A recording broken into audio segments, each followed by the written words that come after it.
സദ്യയിൽ മിക്ക ആൾക്കാരുടെയും ഫേവറേറ്റ് ആണല്ലോ കൂട്ടുകറി. നല്ലൊരു കൂട്ടുകറിയുടെ റെസിപ്പി നോക്കിയാലോ ഇന്ന്. അപ്പോൾ വീഡിയോസൊക്കെ ഇഷ്ടമാവുകയാണെങ്കിൽ എല്ലാവരും ലൈക്കും സബ്സ്ക്രൈബൊക്കെ ചെയ്ത് ഒന്ന് സപ്പോർട്ട് ചെയ്യണേ.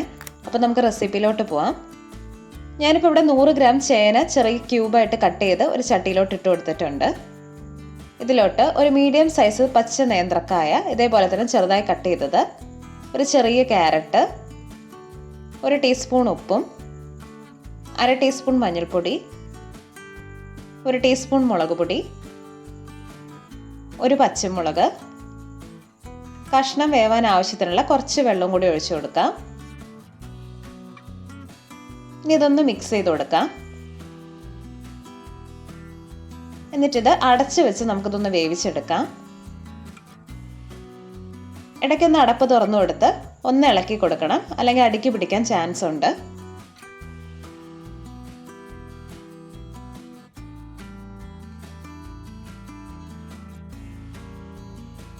ഒരു 10 മിനിറ്റ് ഒക്കെ ആകുമ്പോഴേക്കും കഷ്ണമൊക്കെ ഏകദേശമൊക്കെ വെന്ത് കാണും. അടപ്പ് തുറന്ന് നമുക്കൊന്ന് ഇളക്കി കൊടുക്കാം.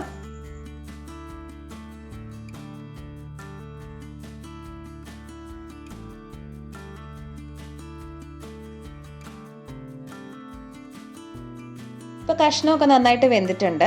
ഇനി ഇതിലോട്ട് ഉപ്പിട്ട് വേവിച്ച് വെച്ച ഒരു 75 ഗ്രാം കടല ചേർത്ത് കൊടുക്കാം. ഞാനിപ്പോൾ ഇവിടെ കറുത്ത കടലയാണ് എടുത്തേക്കുന്നത്. എന്നിട്ടൊന്ന് മിക്സ് ചെയ്യാം.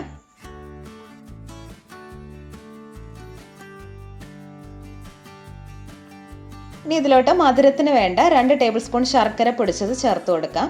ശർക്കര പൊടി ഇല്ലെങ്കിൽ ശർക്കര ഉരുക്കിയിട്ട് ചേർക്കാവുന്നതാണ്. കൂട്ടുകറിക്ക് എപ്പോഴും കുറച്ച് മധുരം മുന്നിട്ട് നിൽക്കുന്നതാണ് ടേസ്റ്റ്. ഇനി ഇതിലോട്ട് വേണ്ട അരപ്പൊന്ന് തയ്യാറാക്കാം. അതിനായിട്ട് ഒരു 4-5 ടേബിൾ സ്പൂൺ നാളികേരവും ഒരു 1/4 ടീസ്പൂൺ ജീരകം കൂടി, ഒരുപാട് പേസ്റ്റ് ആവുമൊന്നും വേണ്ട, നമ്മുടെ കറിക്ക് അരയ്ക്കുന്ന പോലെ അരച്ച് ഇതിലോട്ട് ചേർക്കാം. ഒന്ന് ഇളക്കി യോജിപ്പിക്കാം.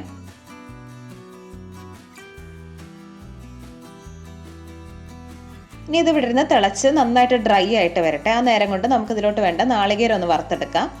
അതിനായിട്ട് പാൻ വെച്ച് വെളിച്ചെണ്ണ ഒഴിച്ച് 1 ടേബിൾ സ്പൂൺ കടുക് ചേർത്ത് അതൊന്ന് പൊട്ടി വരുമ്പോൾ 1 ടേബിൾ സ്പൂൺ കടലപ്പരിപ്പ് ചേർത്ത് കൊടുക്കാം. കടലപ്പരിപ്പ് ഇല്ലെങ്കിൽ ഉഴുന്നുപരിപ്പ് ആയാലും മതി. ഒരു 3-4 വറ്റൽമുളകും കുറച്ച് കറിവേപ്പിലയും കൂടി ചേർത്ത് പരിപ്പിൻ്റെ കളറൊന്ന് മാറുന്നവരെ ഒന്ന് റോസ്റ്റ് ചെയ്തെടുക്കാം. ഇനി ഇതിലോട്ട് 2 പിടി നാളികേരം ചേർത്ത് ഇതിൻ്റെ കളറൊക്കെ മാറി ഒരു ഡാർക്ക് ബ്രൗൺ കളർ ആവുന്നത് വരെ നന്നായിട്ടൊന്ന് വറുത്തെടുക്കാം.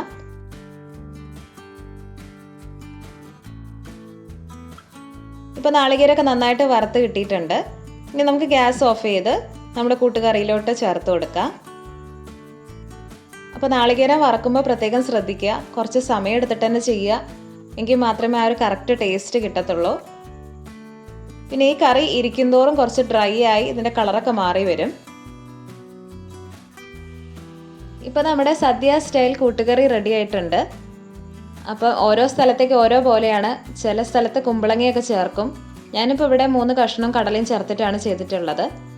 അപ്പോൾ ഇനി ഉണ്ടാക്കുമ്പോൾ എല്ലാവരും ഇങ്ങനെ ചെയ്ത് നോക്കൂ, എന്നിട്ട് ഫീഡ്ബാക്ക് അറിയിക്കൂ.